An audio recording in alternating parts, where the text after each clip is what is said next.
원내 지도부 재정비에 나선 여야는 22대 국회 개원 준비에 한창입니다. 최상병 특검법에 대한 대통령 거부권 행사 여부를 놓고 형성된 여야 간 대치 전국은 한동안 이어질 전망입니다. 두 분과 정치권 이슈 짚어봅니다. 정호김 전 의원, 김형주 전 의원, 어서 오세요. 두 분 어서 오십시오. 안녕하세요. 네, 안녕하십니까. 자, 오늘 먼저 여당 내 상황부터 짚어보도록 하겠습니다. 당초 국민의힘 원내대표 경선 금요일에 이뤄졌어야 되는데 연기가 다음 주로 됐고 구인난이라는 이야기가 나왔는데 어쨌든 오늘 추경호 의원까지 이제 출마 의사를 밝혔습니다. 다자구도로 이제 치러지게 됐는데 어떻게 좀 이루어질 거라고 보세요? 지금 출마한 분들 중에 한 사람이 당선인들에 의해서 선택되지 않을까 그런 생각이 들거든요. 그리고 지금 이 세 사람의 면면을 볼 때 대체로 대통령실하고 소통이 원활하다라고 인식되는 사람들이기 때문에 아마 그 세 사람 중에 한 사람을 뽑는 것에 대한 논란은 별로 없을 거라는 생각이 들고요. 그다음에 이철규 의원이 처음에 이제 이야기가 많이 되고는 있었습니다만은 예. 당 내에서도 그렇고 당 밖에서도 그렇고 대통령과 너무나 가까운 찐윤이라는 그 인식 때문에 정치적 부담이 여기저기서 이제 표출이 되었지 않았습니까?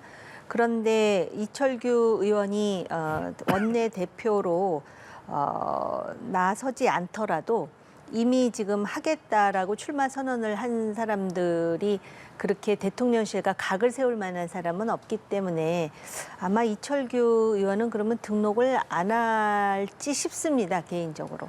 네, 알겠습니다. 자, 말씀해 주신 것처럼 뭐 이철규 의원 이야기가 나왔는데 오늘이 이제 후보 등록 마감인데 이철규 의원이 후보 등록하지 않을 거라고 보십니까?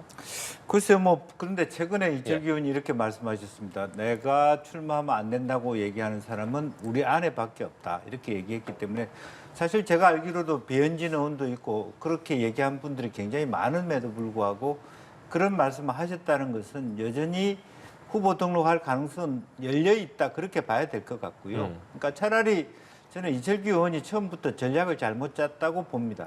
예컨대 이와 같이 어떤 뭐 송석준 의원님이나 이종배 의원님이 출마하고 난 다음에 나도 출마할 의사가 있다 이렇게 했으면 좀 말하자면 저항을 적게 받았을 텐데 제일 먼저 알받게 하듯이 찐윤계에서 한 사람 하니까 알다시피 몇 분이 김도보 의원을 비롯해서 그야말로 드롭을 해버린 상태가 됐고 이제 그러다 보니까 오히려 그 뒤에 또 거기에 대한 반발이 있었던 게 사실입니다. 뭐 여전히 남아 있는데 만약 이철규 의원이 했을 경우에 추경호 의원하고 이철규 의원이 거의 그래도 장관도 하셨고 했기 때문에 경쟁을 할 수 있는 가능성도 있지 않느냐 그렇게 보여집니다. 그러면 지금 송석준 의원, 이종배 의원, 추경호 의원까지 3명이 지금 출사표를 던지지 않았습니까? 네. 오늘 추가로 좀 출사표를 던질 의원들 없을 거라고 글쎄요, 보세요? 뭐 그런 부분에 대해서 어차피 뭐 김도보 의원이나 김성원 의원이 그런 부분이 있었기 때문에 그런데 이제 이미 이제 다양하게 지역별로는 뭐 충주에서 또 이종배 의원, 그다음에 이천에서 수도권에서 송석준 의원 나오셨기 때문에 대구에서 또 나왔습니다만은 물론 이제 추경호 의원 같은 경우는 영남에서 온다라고 하는 부담감에도 불구하고 막 그런 부분에 대해서 그게 꼭 단점으로 느껴지지 않을 것 같아요. 그래서 이런 세 분이 나와 있는 상태에서 이철규 의원을 제외하고 다른 분이 나올 것인가? 이건 좀 나오기 어려운 상황 아닌가 그렇게 보여집니다. 네, 이런 가운데 지금 최대 관건은 당대표 선출 규정이 바뀔지입니다. 수도권 주자들을 중심으로 이 당권 투표 100% 규정이 이번 총선의 참패 원인이라는 주장이 나오는데 어떻게 보시나요? 그 주장이 나오는데요. 실제로 그 전국 정당 아닙니까? 국민의힘도 그렇고 민주당도 그렇고 그런데 당원 투표를 하면은 국민 투표와 경향이 다르게 나온다라는 거는 분명한 문제가 있는 것이죠. 당원으로 투표를 하든 국민 투표를 하든 유사한 경향이 나와야 이게 이제 사실 정상적인 그 전국 정당의 모습이거든요. 그런데 당원 투표 100%로 하면서 당시의 후보들 중에 1위가 아니었던 인사가 5위에서 당대표로 당선되는 기염을 토하게 되니까 당원 투표 100%가 결국 오늘날 총선 대표의 하나의 단초 아니었느냐라는 비판에서 자유롭지가 못한 거거든요. 네. 근데 과연 그러면 당원들은 전부 그러면은 그 일반 민심과는 전혀 동떨어져 있는가? 사실 그것도 논란의 여지가 있습니다만은 그 당시에 아마 상당수의 사람들이 보이지 않는 힘이 작동했다라고 의심을 하고 아직까지도 그 의심을 거두지 못하기 때문에 당원 100%가 문제가 있다라고 지금 생각하는 측면이 있습니다. 그렇기 때문에 관리형 비대위라고 지금 이름 붙기는 했으나 비대위를 통해서 이 주제에 대한 상당히 그 열린 토론이 필요할 것 같고요. 결국 예. 중요한 거는 국민의힘이 살아남아야 되는 것 아니겠습니까? 바로 그런 차원에서 방금 전에 이야기했던 원내대표 투표도 그렇고요. 지금 이제 그 소위 당대표를 뽑는 그 전대 룰도 그렇고 그런 차원에서 이제 당원 투표 100% 규정은 수정을 봐야 된다라고 생각합니다. 네. 김 의원께서는 어떻게 보십니까? 저는 이제 결과적으로 이 얘기가 우리 국민의힘의 경우에는 당원들이 또 민주당의 경우에는 호남의 출신들이 당원들의 비중이 높기 때문에 TK, PK 쪽의 당원 비중이 너무 높은 데서 오는 그런 문제일 수 있습니다. 그래서 다른 지역에 대한 보정을 어떻게 할 거냐라고 하는 부분하고 실제적으로 뭐 오히려 뭐 당대표의 경우에는 뭐 당원들이 찍는 게 당연하죠. 어떤 면에. 다만 그런 지역별 편차들 어차피 지역주의를 기반으로 한 국민의힘과 민주당이기 때문에 그런 다른 지역 간의 어떤 호남 당원들하고 영남 당원들하고를 조금 더 이렇게 비중을 다르게 준다든지 이런 식으로 해서 전국적인 어떤 그 당원들의 목소리가 너무 지나치게 영남 중심으로 가지 않도록 하는 보증이 있어야 될 것 같고요.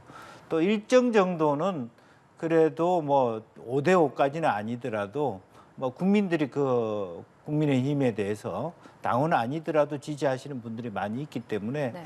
뭐 10%든 20%든 상징적으로 여론조사 반영도 해보는 것도 뭐 나쁘지는 않다 그렇게 보여집니다. 예. 지금 뭐 비율에 대해서 말씀을 해주셨는데 과거에 어쨌든 국민의힘 지도부 같은 경우에는 이제 당원 투표 70%, 여론조사 30%로 했다가 윤석열 정부 출범한 이후로 바뀌지 않았습니까? 그렇다면 그 비율에 대해서는 어느 정도까지 조정의 여지가 있다고 보세요? 일단 조정을 하는 자체만으로도 여론은 상당히 긍정적인 방향으로 움직이지 않을까 조심스럽게 기대를 해보거든요. 근데 과연 이제 조정을 하느냐의 여부이고 사실은 국민의힘의 어떤 그런 그 전격적인 쇄신의 모습을 보여주기 위해서는 최소 5대5 정도로 바뀌어야 되는 거 아닌가. 또 그런 의견도 굉장히 많이 나오고 있는 것으로 알고 있거든요. 그리고 황우여 비대위원장이 재창당의 수준을 넘어선 혁신을 지금 강조하고 나서지 않았습니까? 그래서 황우여 위원장의 마음은 알겠는데 과연 몸이 따라줄 것인가? 다시 말씀드리면은 실천을 위해서 적극적으로 움직일 것인가? 이게 지금 이제 지켜봐야 될 대목이 아닌가 이런 생각이 들고요.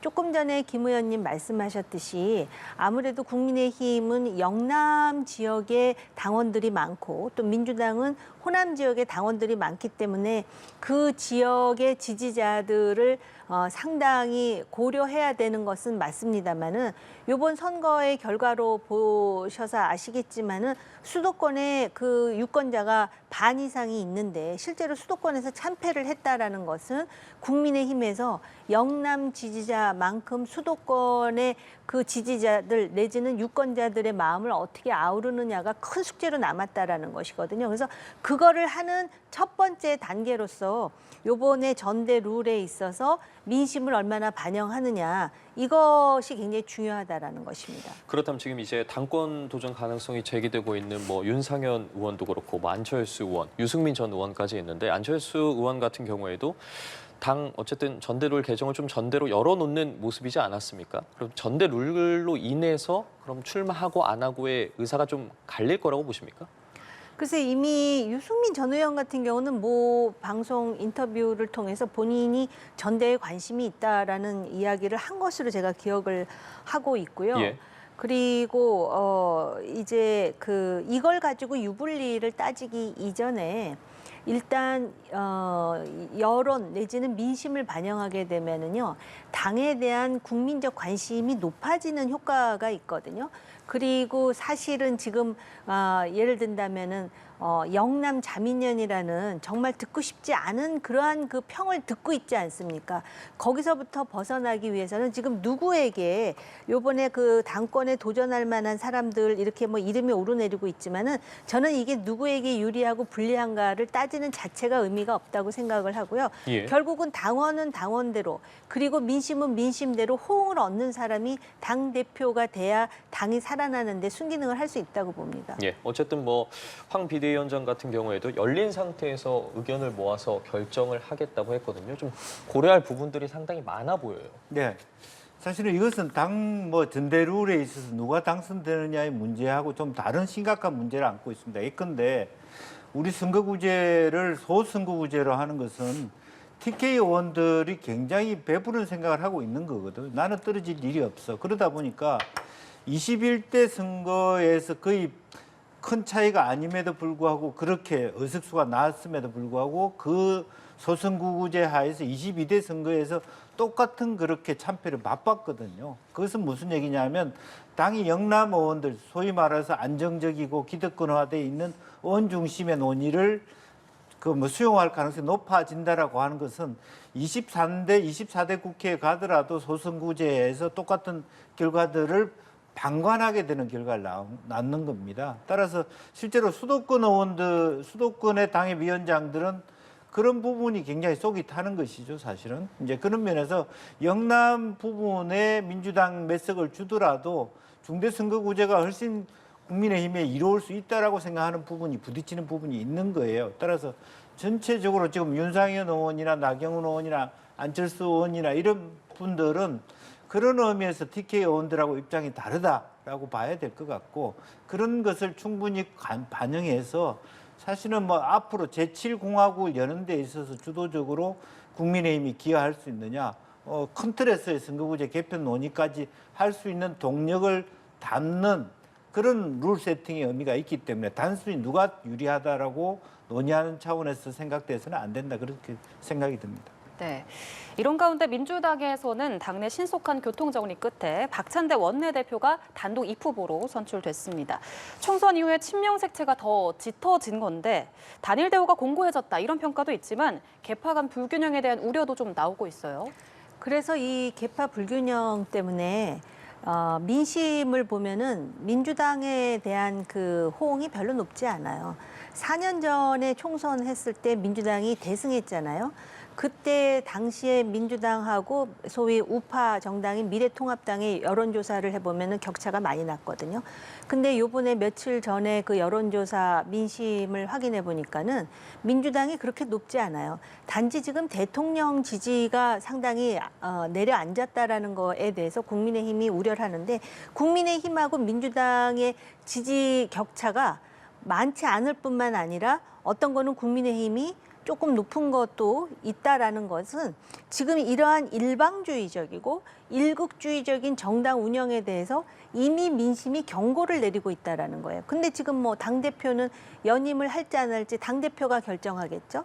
그런데다가 원내대표 같은 경우는 상당히 처음에는 나가려고 했던 사람이 많은데 다 주저앉는 듯한 느낌에 갑자기 박찬대라는 후보가 혼자 나와서 지금 요번에 추대처럼 지금 단독 선출된 것 아니겠습니까? 그럴 뿐만 아니라 우리가 이미 선거 과정에서 공천 과정에서 어떤 일이 벌어졌는지 굳이 중언부언할 필요도 없는 데다가 심지어는 지금 국회의장을 뽑는데도 전부 저 찐명이에요라고 선명성을 부각시키는 사람들만 있고 심지어는 의장의 중립성에 대해서 아주 쉽게 중립성은 그냥 내다버려도 되는 것 같은 말을 하는 사람들이 나오고 있다라는 것 때문에 오히려 이러한 친명 색채가 더 짙어지면 짙어질수록 민주당에 대한 국민의 신뢰는 떨어질 수밖에 없는데 지금 다수석을 점했다는 이유로 굉장히 오만해지고 있는 거예요. 그래서 저는 오히려 국민의힘이 이게 기회가 될 수 있다고 봐요. 원내대표도 그렇고 당대표도 그렇고 정말 쇄신하면서 균형 잡히면서 견제와 균형이 이루어지고 뭔가 그 살아남으려고 몸부림치고 국민의 의견을 좀 더 진지하게 듣는 자세 그리고 훨씬 정당 민주주의가 민주당보다 훨씬 앞서 있다라는 걸 보여주기만 한다면 국민의 마음을 돌리는 거는 시간이 오래 걸릴 것 같지 않아요. 지금 민주당의 행태로 봐서는. 예, 신속한 교통정리에 대해서 말씀을 해주셨는데 실제 22대 국회에서 4선과 3선 의원이 한 40여 명에 이르지 않습니까? 그런데도 상당히 빠르게 정리가 됐거든요. 그렇습니다. 그러니까 그것은 뭐 박찬대 의원 개인의 리더십보다는 이재명 대표하고의 친소 관계라든지 이재명 대표의 영향력이 그만큼 이제 강해졌기 때문에 이번 총선의 승리의 영향력 파급 효과 속에서 박찬대 의원이 빨리 정리할 수 있었다라고 생각이 듭니다. 이제 그런 면에서 뭐 단일 대오, 뭐 일사불란 다 좋습니다만은 현재 당내의 원내 지도부들이 너무 강성으로 채워지는 것도 문제다라고 생각이 들고요.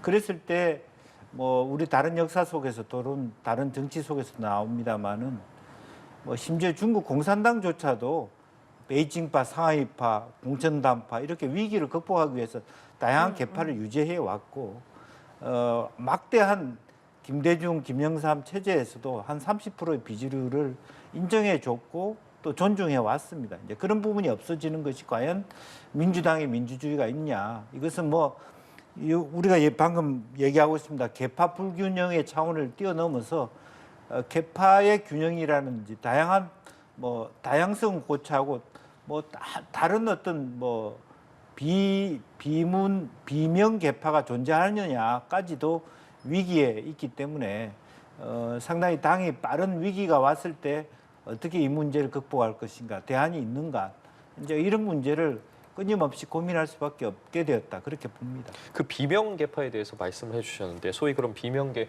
구심점이 될 수 있는 인물이 있냐라는 지금 이야기가 나오고 있거든요. 글쎄요, 뭐 이제 무슨 바로 대선 후보나 뭐라고 할 수는 없지만 이번 총선에 있어서는 뭐 김부겸 총리라든지 또 혹은 뭐 밖에 나와 있습니다만은 정세균 전 총리라든지 이런 분들이 말하자면 병풍을 쳐주면서 뭐 임종석이라든지 또 이번에 많이 낙선을 했습니다만은 어떤 그 친문 계통의 계열의 뭐 전해철 의원을 비롯해서 여러 의원님들 전직 의원님들이 나름대로 그래도 실질적인 당선 가능성 매우 낮지만 전당대회에서 소수 계파의 목소리를 낼 수 있는 그게 뭐 당대표 도전이든 최고위원 도전이든 그렇게 해주는 것이 민주당의 건강성을 위해서 좋지 않겠냐 그렇게 예. 생각이 듭니다. 그럼 나아가서 좀 국회의장 이야기도 좀 해보도록 네. 하겠습니다. 지금 이제 친명 색채에 대해서 국회의장까지도 이야기가 나오고 있는 게 뭐 6선에 성공한 뭐 조정식 추미애 의원을 비롯해서 뭐 5선의 우원식, 정성호 의원까지 기계적 중립은 없다. 즉 간접적으로 이렇게 좀 의사를 내비치고 있는 상황이지 않습니까? 정치적 중립성에 대해서는 어떻게 생각하고 계세요? 그 의장이라는 직책은 대통령과 함께 삼권 분립의 주요 핵심이에요. 이게 민주주의의 어떻게 보면은 원칙이거든요. 그렇기 때문에 이 중립성이 굉장히 중요하고 의장으로서의 품격이 중요하고 그래서 역대 의장들을 이렇게 우리가 상기하면서 바로 그 중립성과 품격을 제대로 지킨 인사에 대해서 높은 점수를 매기는 거 아닙니까? 근데 의장이 되겠다고 아예 중립성부터 먼저 제껴놓는 거 아닙니까? 그러다 보니까는 많은 사람들이 지금 국회의장을 그러면은 이재명 대표의 선택에 맡긴 것인가? 라는 의심까지 할 정도로 지금 민주당의 의장으로 나오겠다는 사람들의 태도가 정말 그 점입가경이라고 해야 될까? 가관이라고 해야 될까? 지금 그런 정도의 지경에 이르렀습니다. 아무튼 간에 이번 선거를 계기로 민주당이 완전히 지금 입법부를 독점할 수밖에 없는 구도로 돼 있고 바로 그걸 완성하기 위해서 의장을 뽑는데 의장 후보들이 그걸 알기 때문에 중립성에 대해서 지금 아예 중립적이지 않다라고 지금 선언하고 있는 거 아니겠습니까? 제가 볼 때는 이 자체가 향후에 22대 국회의 모습이 어떠할지를 그대로 보여주는 것인데요. 정말로 그 대한민국의 여론을 보면은 이렇게 하면 안 된다는 거를 알아야 되는데라는 생각이 들어요. 절대로 민심이 가만히 있지 않거든요. 이미 보여줬잖아요. 거의 1년, 2년 들이로 심판받아야 돼 하고 뒤집어서 반전을 만드는 그 주체는 정치권이 아니에요. 결국은 여론이고 민심이었거든요. 그런 차원에서 중립성 우려는 심각하게 나타날 것이고 그것 때문에 민주당이 상당히 신뢰를 잃을 가능성마저 지금 열고 있다 이렇게 보여져요. 그렇다면 시간이 지날수록 계속해서 좀 이런 경쟁이 가열될 거라고 보십니까?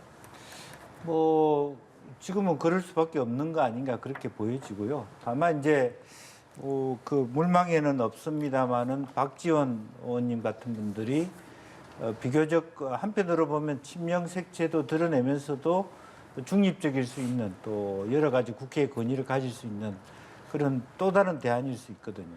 다만 이제 국회라고 하는 것은 전반기 후반기 의장단이 꾸려질 수 있기 때문에 지금 나와 계신 분들 중에서 가령 뭐 추미애 의원이 전반기에 하고 하반기에는 지금 이제 오선에도 꽤 있습니다. 김태년 의원도 계시고 박지원 의원도 계시기 때문에 그런 분들 통해서 말하자면 그 하반기 의장단을 구성하고 이제 그렇게 나아갈 가능성이 많다라고 보여집니다.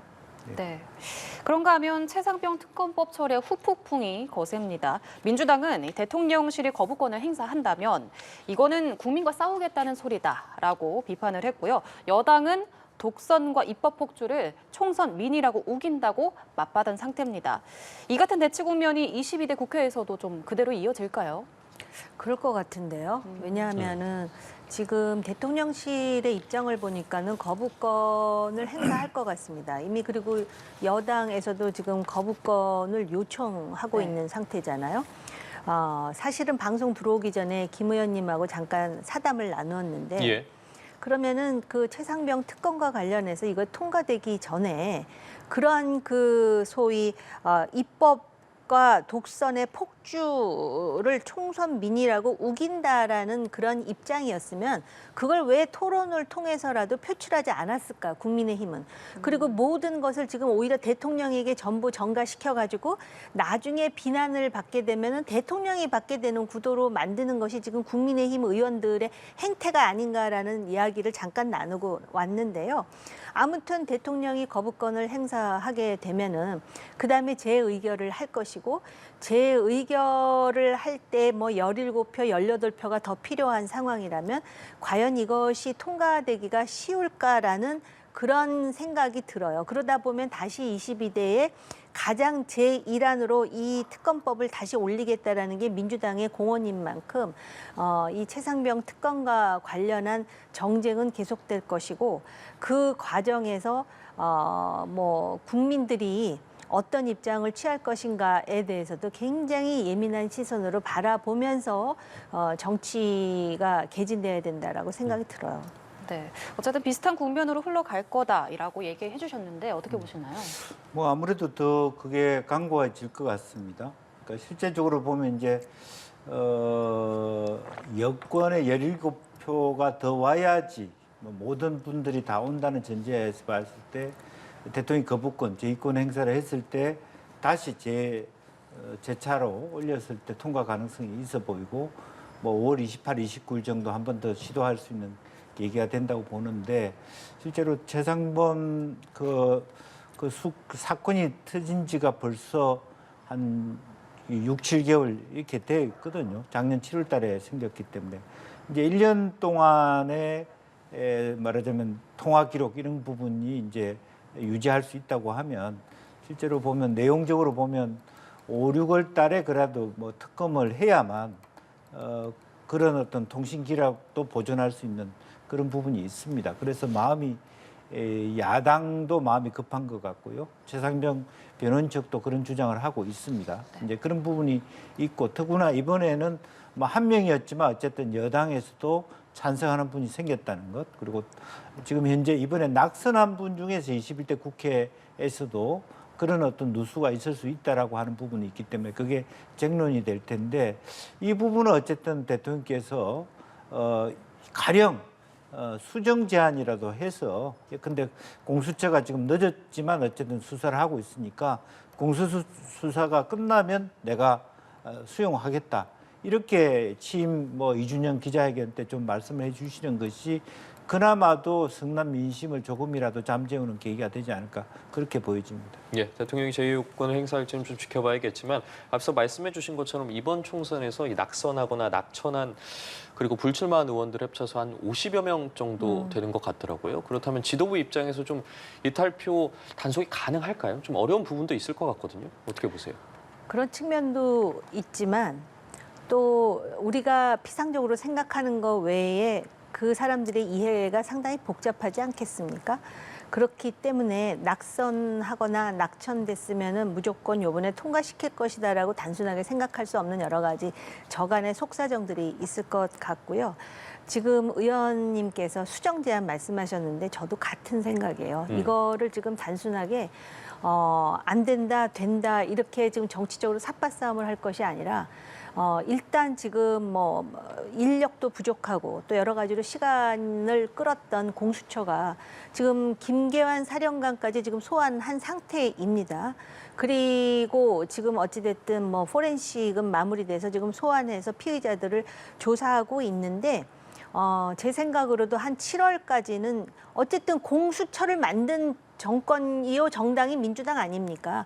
그러니까는 지켜보자. 그런데 7월이 넘어가는 상황이라면은 이 부분에 대한 국민의 알 권리라든지 진실 파악을 위해서 특검을 하되 또 특검의 내용 속에도 독소 조항이 있는지 여부에 대해서도 좀 살펴봐야 되지 않겠습니까? 그렇게 해서 좀 유연한 입장을 대통령실도 취하고 민주당도 이거를 정쟁으로 끌고 가가지고 지금 뭐 굉장히 극악하고 극단적인 그런 추정들이 많이 나오는데 그런 추정들이 이미 나온다라는 거는 어떻게 보면 민주당이 의도치 않았던 내지는 이미 그렇게 생각하고 있던 패가 이미 노출됐다라는 부분이거든요. 근데 그런 정치적 혼란을 지금 원하는 국민들이 있겠습니까? 당장 뭐 경제가 어렵다 그러고 지금 의대 정원과 관련해 가지고 지금 저 문제도 지금 산으로 가고 있는데 그래서 좀 현명한 그런 어떤 타협 내지는 어찌됐든 그 진실을 파악하는 거에 대해서는 동감을 하되 그런 방향을 좀 찾아봐야 되는 거 아닌가 그런 생각이 들었습니다. 네, 대통령실에서 만약에 좀 수정된 안에 대해서 두 분 다 동의한다고 말씀을 해주셨는데 만약 그렇게 내놓는다면 민주당에서 좀 어느 정도 최대한 수용을 해서 좀 여지를 열어놓을 거라고 보십니까? 뭐 그건 단언할 수는 없습니다. 민주당이 워낙 강경파들로 돼 있어가지고 그런 부분은 안 했지만 그럼에도 불구하고 진일보한 부분에 대해서는 만약 그렇게 해가지고 민주당이 단독으로 했는데 상정이 부결이 됐을 경우에 민주당은 정치적 부담이 더 큰 것이죠. 차라리 물론 뭐 박찬대 신임 원내대표가 바로 22대 국회에서 재상정하겠다 뭐 그렇게 얘기를 하고 있습니다만 그나마도 대통령 지지율을 조금 더 올릴 수 있는 계기다. 이번 판도 무조건 한다. 그리고 이번에 제가 실망스러운 것은 이 부분에 대해서 국민의힘이 너무 지나치게 방관자 내지는 그냥 부분적으로 부정적인 코멘트만 하고 있어요. 그러니까 일정 정도 최소한 국민의 의지가 저건 뭐 의혹이 있다라고 본다라고 하는 것은 제대로 당에서 말하자면 대통령실에다가 그런 메시지를 보낼 필요가 있죠. 그런데 뭐 모든 자기네들은 싹 빠지고 대통령실한테 막아야 된다라고 얘기하는 것은 매우 기회주의적인 부분이다. 난 그렇게 생각합니다. 네. 다른 이야기를 좀 해보자면 최근 검찰이 전담팀을 꾸려서 김건희 여사의 명품 가방 수수 의혹 사건 수사에 착수했습니다. 민주당은 특검 거부를 위한 명분이다 이렇게 비판을 하고 있는데 국민의힘은 반대로 수사를 지켜보자는 입장입니다. 어떻게 전개될 것으로 내다보십니까? 일단 그 수사팀을 꾸린 거에 대해서 네. 정파적으로 다른 주장을 할 수는 있습니다.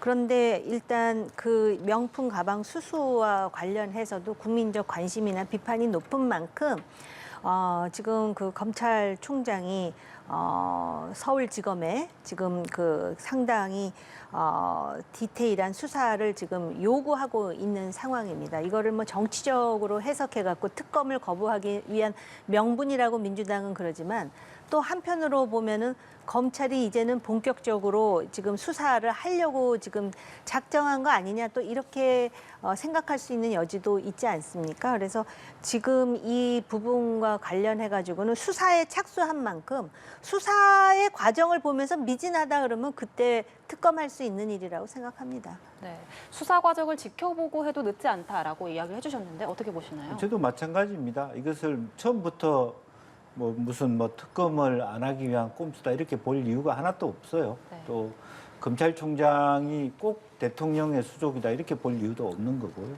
그렇기 때문에 그나마도 만시지탄이지만 어쨌든 서울중앙지검에서 이걸 다루기로 했다라고 하는 것에 대해서는 민주당이 우선은 환영한다라는 코멘트를 하는 것이 맞다라고 보고 그 대신에 조속한 또 명백한 수사를 촉구한다. 이렇게 얘기를 하고 그리고 난 다음에 실제로 지금 현재 총선 이후에 이렇게 된다는 것은 만약 검찰 내부에서 수사가 지지부진하면 힘으로 민주당이 22대 국회에서 다 특검으로 한다라고 하는 부분을 스스로 검찰 내부에서 그렇게 인식한다는 것이기 때문에 민주당이 봤을 때도 그렇게 손해보는 장사는 아니다 그렇게 보이죠. 예, 알겠습니다. 앞으로의 여야 대치가 격화할 것으로 보이는데 5월 국회가 어떤 방식으로 좀 진행될지는 지켜보도록 하겠습니다. 오늘 두 분 말씀 여기까지 듣겠습니다. 정호김 전 의원, 김영주 전 의원과 함께했습니다. 두 분 고맙습니다. 고맙습니다.